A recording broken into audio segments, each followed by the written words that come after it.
Welcome to the Ignition News, your unfiltered, uncensored source for the actual truth in what is happening in the United States of America and around the world. We are not bought by the billionaires. We are here to be your source of truth in a time where truth matters more than it ever has. Be sure to follow along with your favorite platform on Spotify, Apple Podcasts, YouTube, or Substack. Let's get busy with the truth. Welcome to the Ignition News. Let's ignite.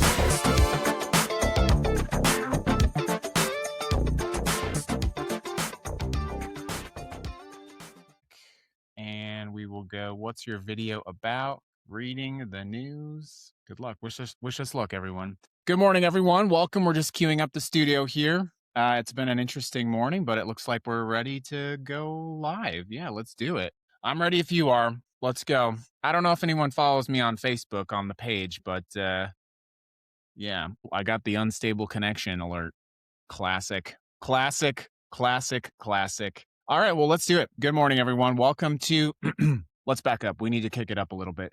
Good morning, everyone. Welcome to the Ignition News. It is January 31st, the last day of the first of the worst.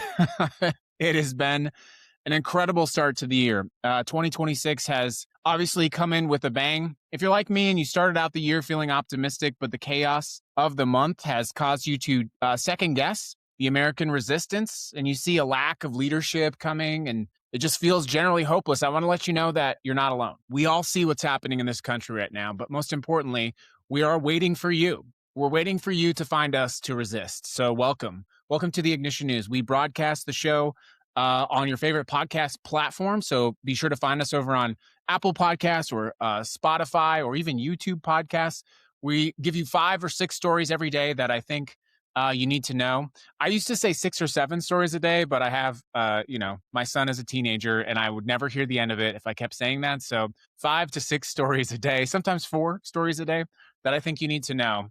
So let's get into it. Today is, in fact, January 31st. Welcome to the Ignition News on our network, Rebel Radio, broadcasting live on WARN, the Weirdos American Resistance Network. It's good to be back. Last night we had we have a live show called Rebel Radio, which is where all the cool kids get together. Last night we had a very late night Rebel Radio. And as I said last night on the show, we would be starting late today because of it. But it was so good to see everyone back there. You know, once we get the studio kicked off, once we get the streaming software updated, and once I don't have to work 12 hours a day, then we will get back to a more regular cadence. But I do see it on the horizon, friends. What we're building is building fast and strong. We're finding new friends and joining new resistance all across the country every single day. It's my great pleasure and honor to be part of this group and to help lead us through this time in American resistance. So welcome.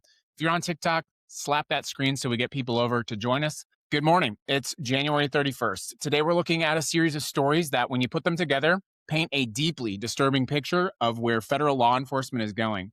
We're going to connect a Border Patrol commander mocking a Jewish prosecutor, Elon Musk's lies about the Epstein Island, the arrest of journalists covering protests, and ICE agents handcuffing people to hospital beds. The answer to all of these, the connectivity, the thread, if you will, the lack of accountability. So let's dig in. Good morning, everyone. It is a good morning because you're here. We're here together. Story number 1, Gregory Bovino. Interestingly, Mr. Bovino is in Las Vegas. Maybe he's coming to see me. I don't know. Maybe.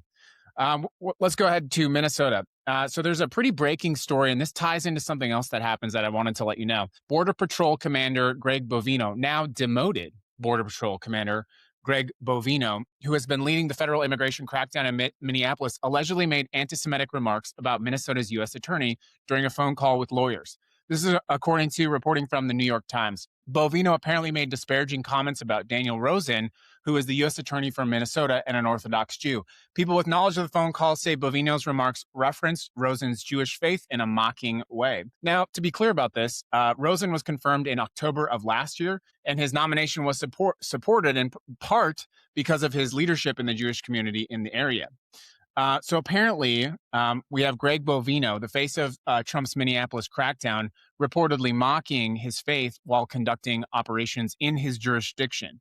And he said something like, because the prosecutor wasn't available because he was attending a religious ceremony or something like that. Bovino apparently made some reference to his quote that he was the chosen people or something like this. And I think why this is important, why this story is very important, is the number one streamer on the left, Hassan Piker, has been 7-day banned from Twitch. He was banned for comments he was literally reading a manifesto.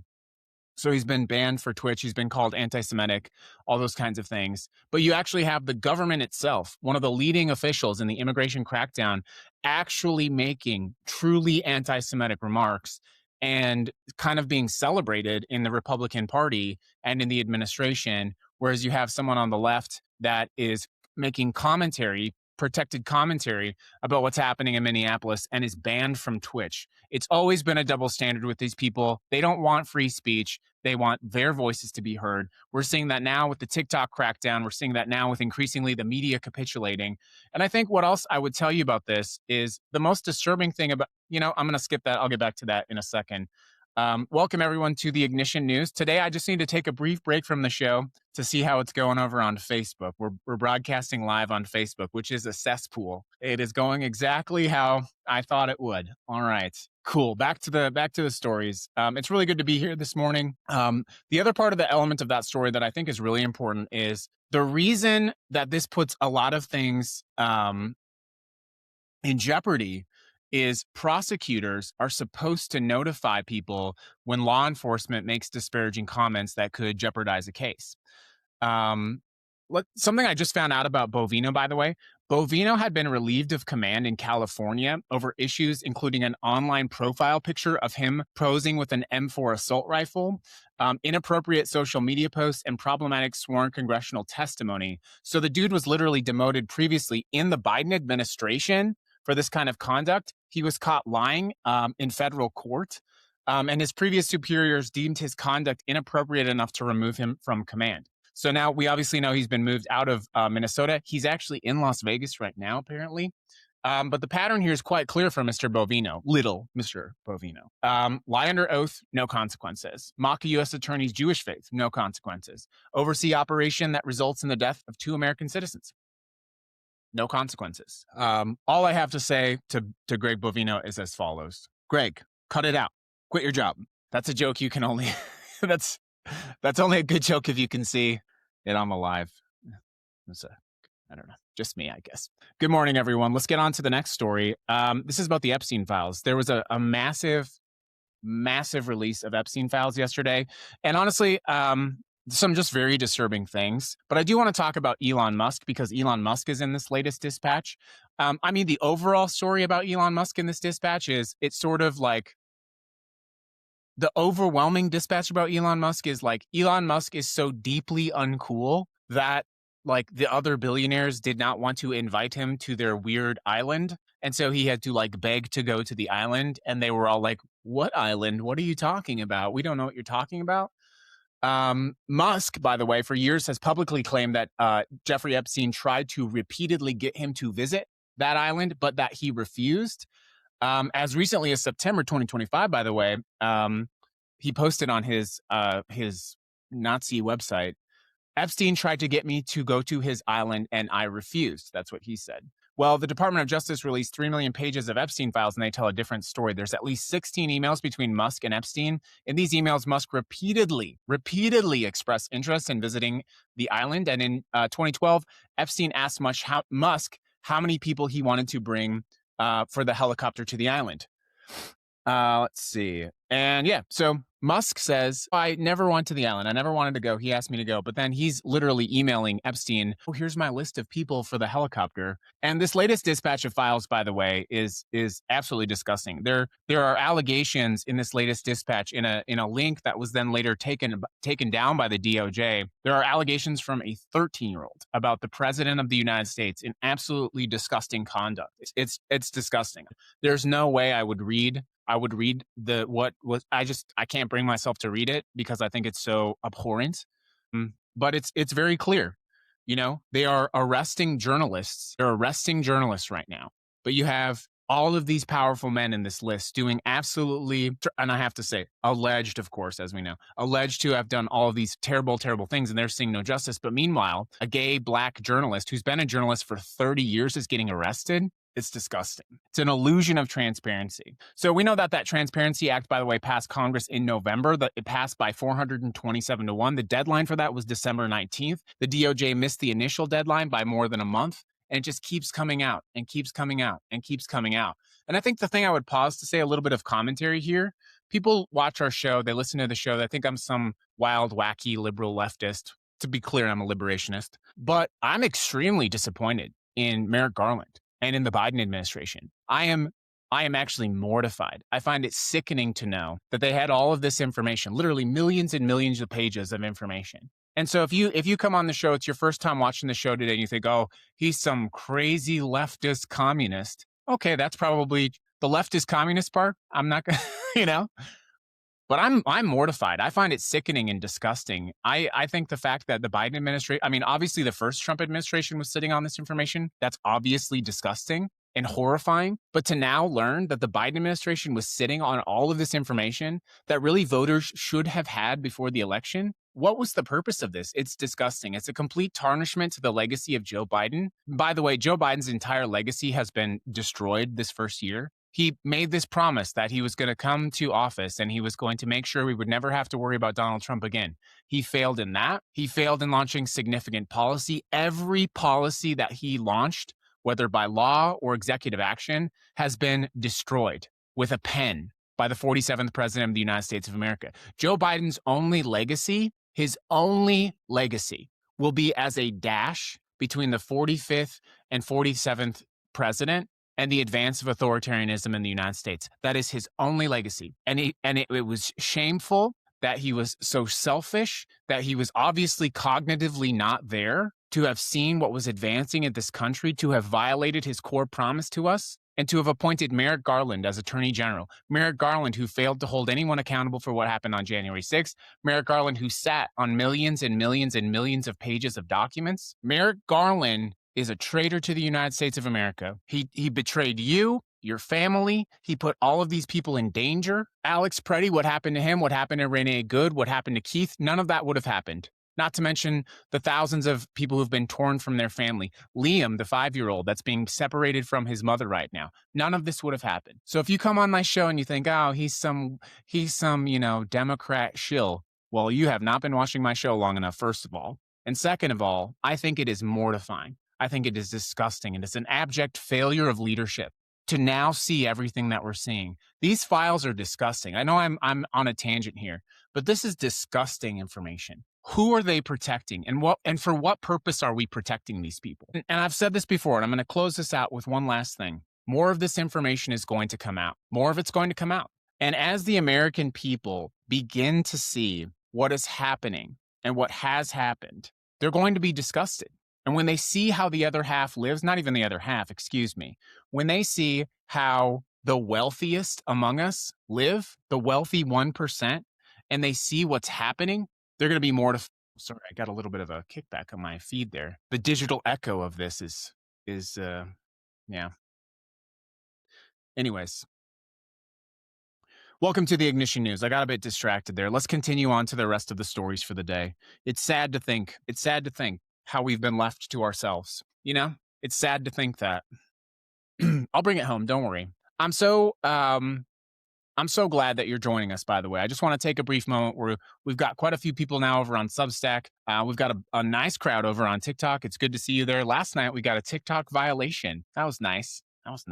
So it's good to see that we're back up and running on TikTok this morning. And before I get into the next story, I want to let's sit in mourning for what we've lost and how we've been left alone for a little bit. But let us remind ourselves, this is how everyone has felt throughout history in key moments of liberation. Throughout history, not just the last 250 years of America, but every time people have chosen to resist oppression and tyranny, this is how it feels in the darker times. When you see the vast, disproportionate abuse of power, how money destroys people, how money destroys society, how people with excessive wealth use that wealth to crush those who work for them, who protect them, who make their food, who cook for them, who clean for them, who educate their children. People have come together and have pushed back. And the long arch of history has been very clear. If these wealthy people, if the powerful would have had their way, we would all be crushed, working for nothing, working in dungeons. But throughout history, we have pushed back. And this moment of darkness we find ourselves in is a moment when we must push back, a moment when we must not be silent. But I'll get into that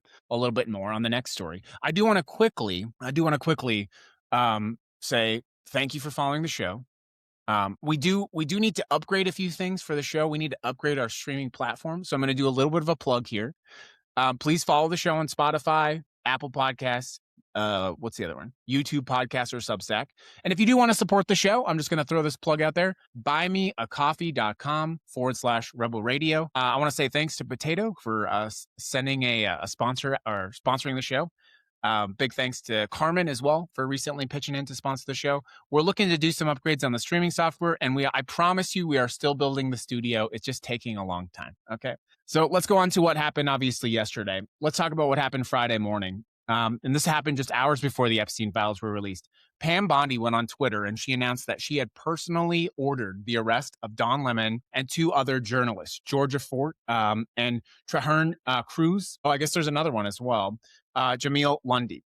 They arrested them for their participation in filming a church protest in Minnesota. So here's what happened.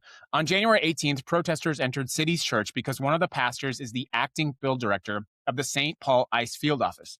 The protesters were demonstrating against ICE's enforcement surge in Minnesota, chanting ICE out and justice for Renee Good, obviously referring to the 37-year-old who was killed on January 7th. Don Lemon was there as a journalist. He live streamed the protest on his Instagram show, and he was interviewing people in place. Georgia Fort is a Minneapolis-based journalist who is also covering the protest. When federal agents came to arrest her Friday morning, she went live on Facebook, showing them at her door. She said, "I don't feel like I have a First Amendment right as a member of the press now because federal agents are at my door arresting me for filming the church protest a week ago." Now, here's what makes this very egregious, everyone. Last week, a federal magistrate judge reviewed the evidence against them and against Lemon, and he determined that there was insufficient evidence to charge them. I'm kind of on a roll right now, so I'm going to stop on the roll that I am, and I really need to articulate. What happened yesterday is a flashpoint in the country. What happened yesterday is a major, major moment, and we cannot allow this to happen. History is very clear about what happens when countries start arresting journalists. I was going to cover the rest of the story, but I want to be very clear. History is very clear about what happens when countries start arresting journalists. The first thing that happens is people like you and I start to self-censor.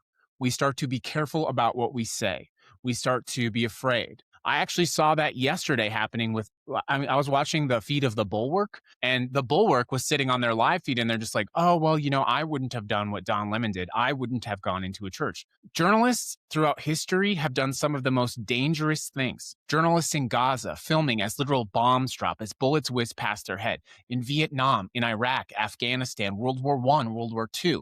We would never have known about these things if it were not for journalists being somewhere where someone like that fucking coward says, oh, I wouldn't have done that. I wouldn't have gone to the battlefield to film the atrocities of what's happening in Palestine. I wouldn't have gone to the battlefield to film what happened in Afghanistan and Iraq, the horrible misconduct by troops. Do you see what's happening already? These people are self-censoring because they don't want federal agents showing up at their door, knocking at their door on a Friday morning because they're covering somewhere where the administration says they can't cover. Go watch the video. It's still there. Don Lemon just went in the church and filmed. He didn't obstruct anyone. He didn't stand in anyone's way. He didn't stand at the doorway with a camera saying, you can't get past me. These are what the law was intended to do. This is what that was for. The moment you start telling journalists they can't be places, especially because of things like free speech and religion, then what happens is people stop talking. Your boss starts firing you. Do you understand this? You start arresting journalists. These are the things that start happening. Your friends and neighbors stop telling you that they support you. They stop going to protests. They stop covering protests. There were millions of people in the street yesterday. It's nowhere on the national news. There were literally millions of people in the street in almost every major city. There were massive protests around the entire country. People are taking to the street right now, but journalists are afraid of covering that. This is a direct result of what happened in Minneapolis. This is a direct result of that.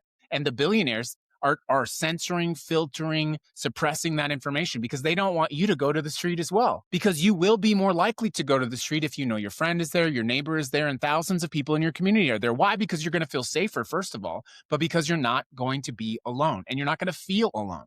But the next thing that happens is they start arresting journalists. Then your boss at your company, you work as an administrator. Oh, hey, you've made some really controversial posts on Facebook, and our company has some connections with the government. We've got a really important contract coming up. This is nothing personal, but we're going to part ways with you. That is happening now. It will happen more. There's a vast economy happening of people doing what I do, creating news, creating information, creating content. They start to self-censor. The economy struggles. It shrinks. They start arresting more and more and more people. They start with people that they say are breaking the law. And by the way, they lie. Don Lemon was not breaking the law. And by the way, let me just say this very clearly. It is not constitutionally settled at all that what they were doing by going into that church was any way illegal or a violation of the First Amendment. Because yes, of course, you have the right to freely exercise your religion, but you also have the right of free speech. And sometimes those two things come together in the same room. And I will tell you, AI now is also self-censoring. Last night, I was running through some scenarios, and I just I wonder what AI would say about this right now. So I put it into Gemini, Google's Gemini.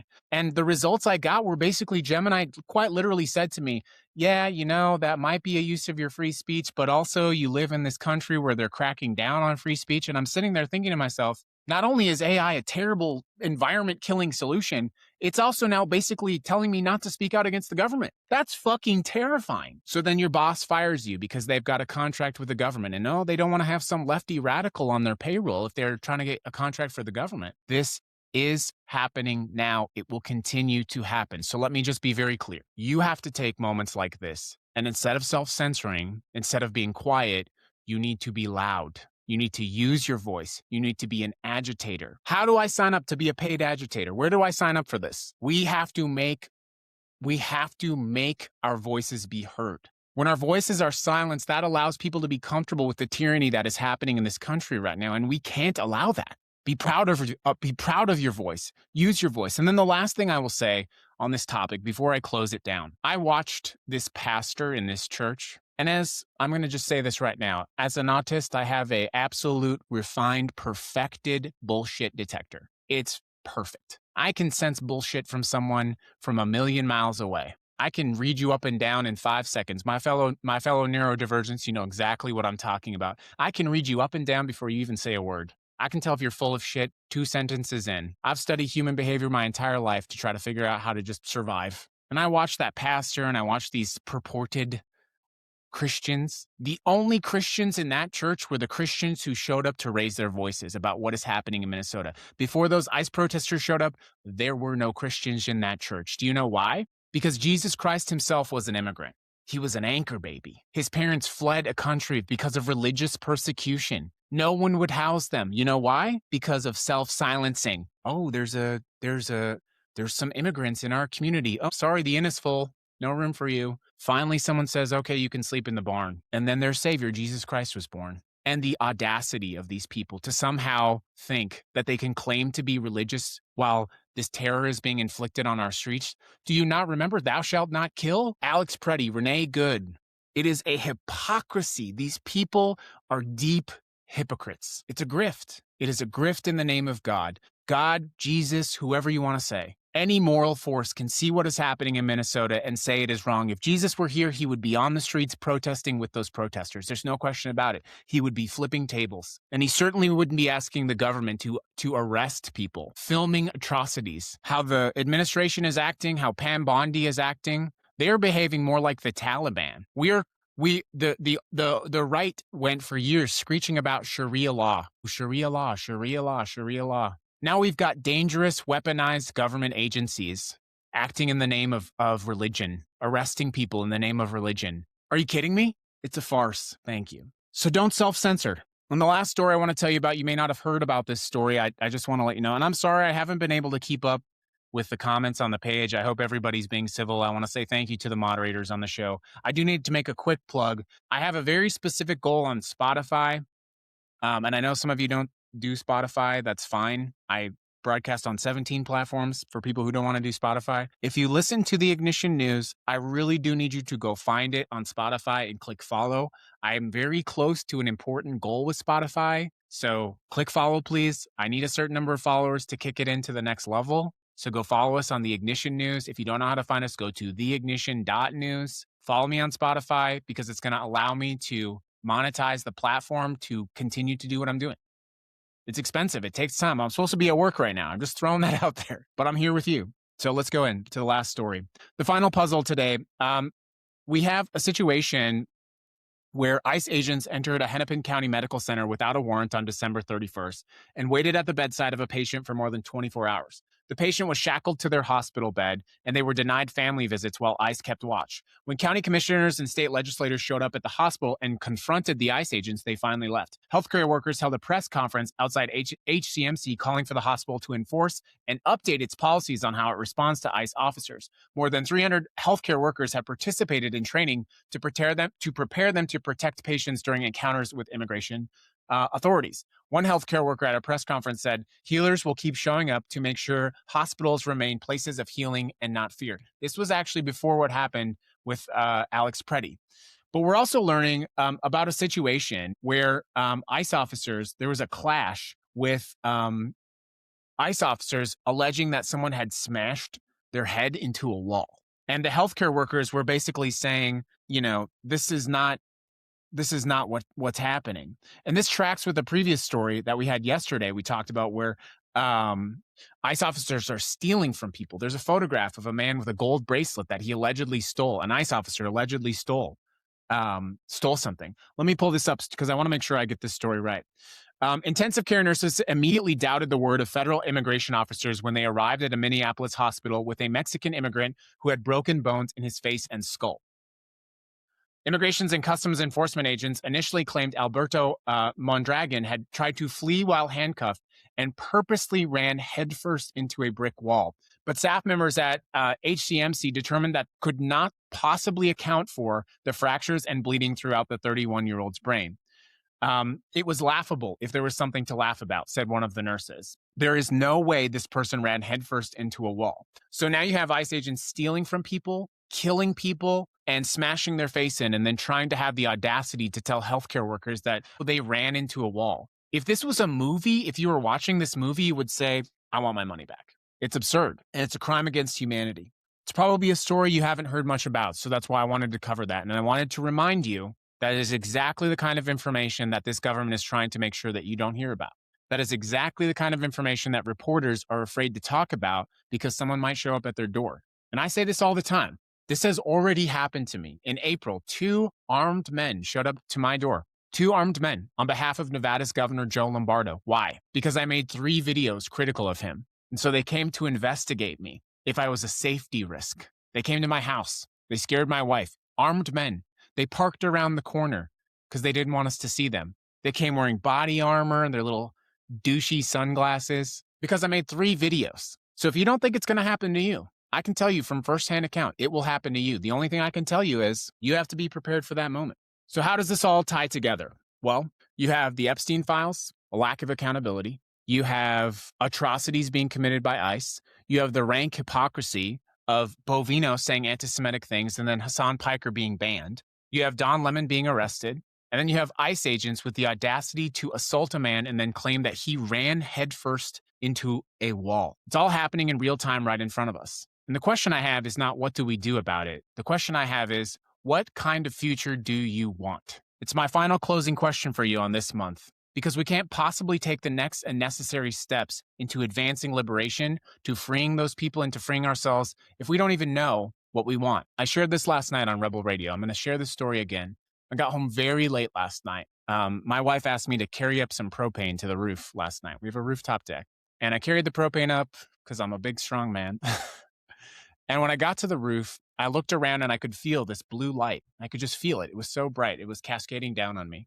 And what I realized was that there was a beautiful full moon. And I realized all night I had not seen that moon because I was so busy worrying about what is happening in this country. And as I stood underneath that moon, I just took a minute to reflect and to let that light cascade down on me, because the moon, after all, is just reflecting beautiful sunlight. cascading the sunlight into the darkness, reflecting it. And this is what you must do. You must be that. You have to cascade and reflect the light into this very dark time. But you also cannot allow them to take away the moon. You cannot allow them to take away those small moments of enjoying the beauty, the prosperity, and the joy and delight of life.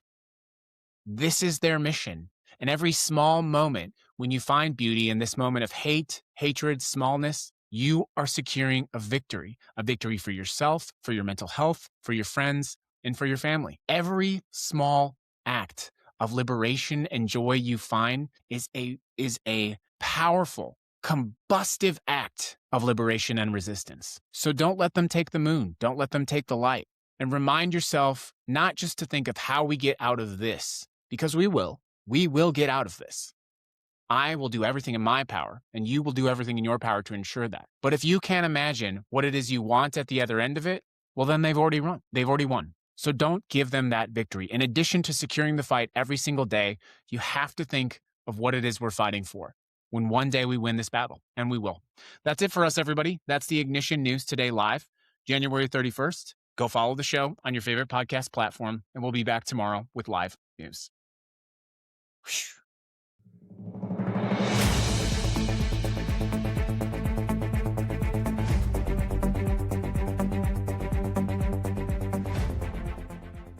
This has been today's episode of The Ignition News. Please consider following us on all of your favorite podcast platforms, whether that's Spotify, Apple Podcast, YouTube, or Substack. We're here to deliver to you unfiltered, uncensored news.